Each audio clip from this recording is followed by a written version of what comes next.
Hey everyone, welcome to another video. I've just been going through some of my old bike parts that I don't need anymore, and I thought I'd give you a look and show you how my design has changed over the few years that I've been designing and building my bike. So firstly, these aluminium pieces here that are laid across the ground, that's how I was going to design the rear wheel mounts in my bike.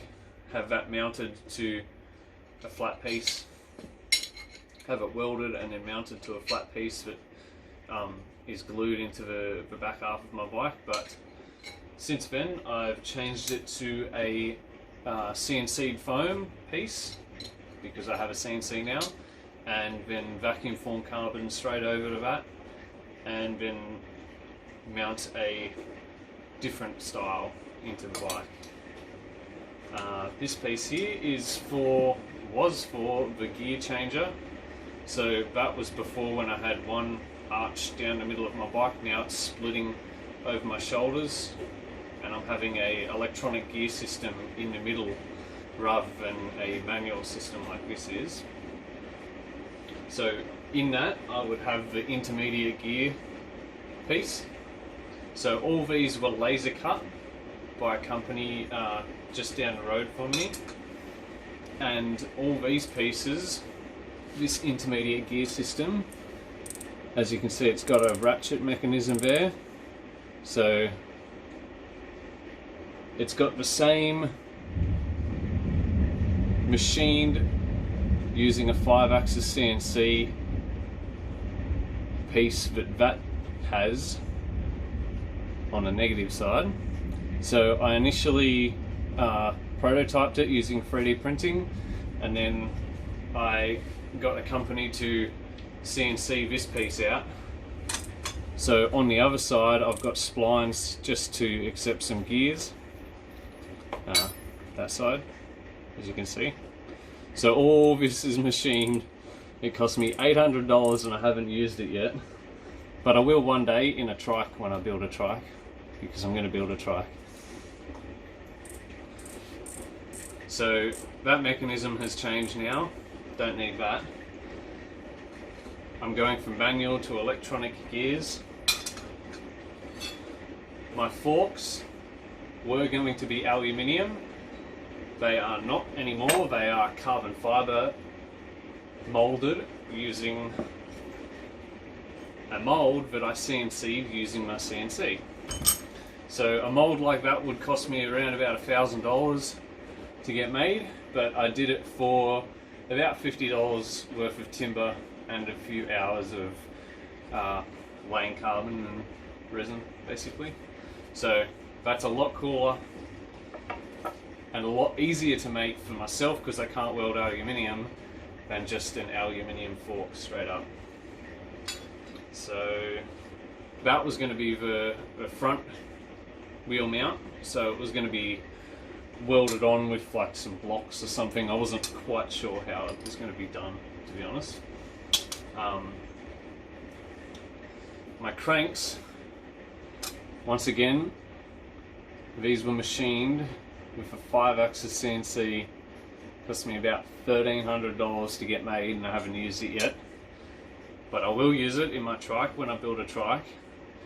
And back before I even knew anything about designing, really, I didn't understand how much effort goes into making one of these, but like a lot of effort goes into making that. Like, I got a pretty good deal off the company that did it, to be honest. But the splines for the axle looked like this, and then I just had one high tensile bolt holding the crank arm onto the axle. So they machined a few spares up for me.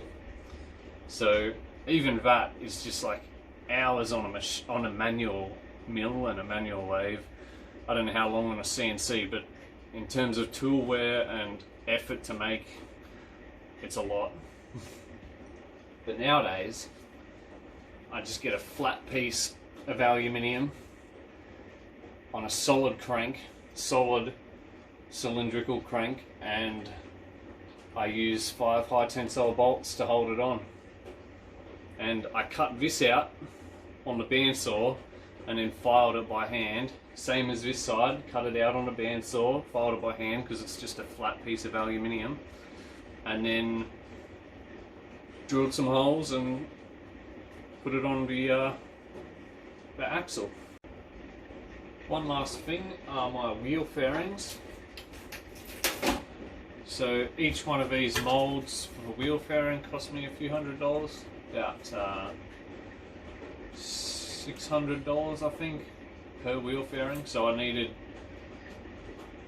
they weren't symmetrical, so I needed one for the right front, top and bottom, one for the left front, top and bottom, and then the rear wheel was identical both left and right and top to bottom. So I needed 3 of those, so it cost me about $1,800 worth of mould.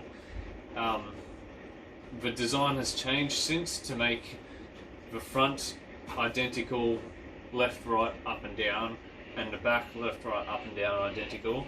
So I only need 2 moulds and I can do it myself on the CNC now.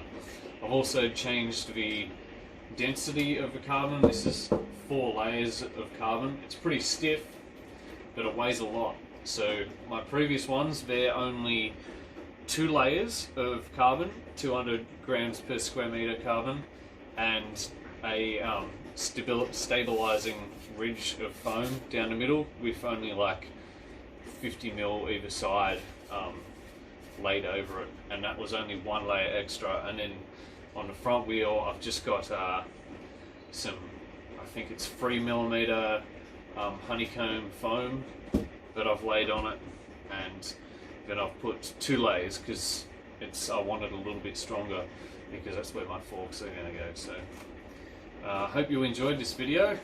Hope you get a good insight on how the design has changed over the many years that I've been designing it, and it's probably a good thing because I haven't wasted my time building multiple bikes. I can build one and I can do it right. I've wasted a little bit of money on prototyping over the years, but that doesn't bother me because I know the bike that I'm building is going to be absolutely perfect. So thanks for watching, stay tuned, see you next time.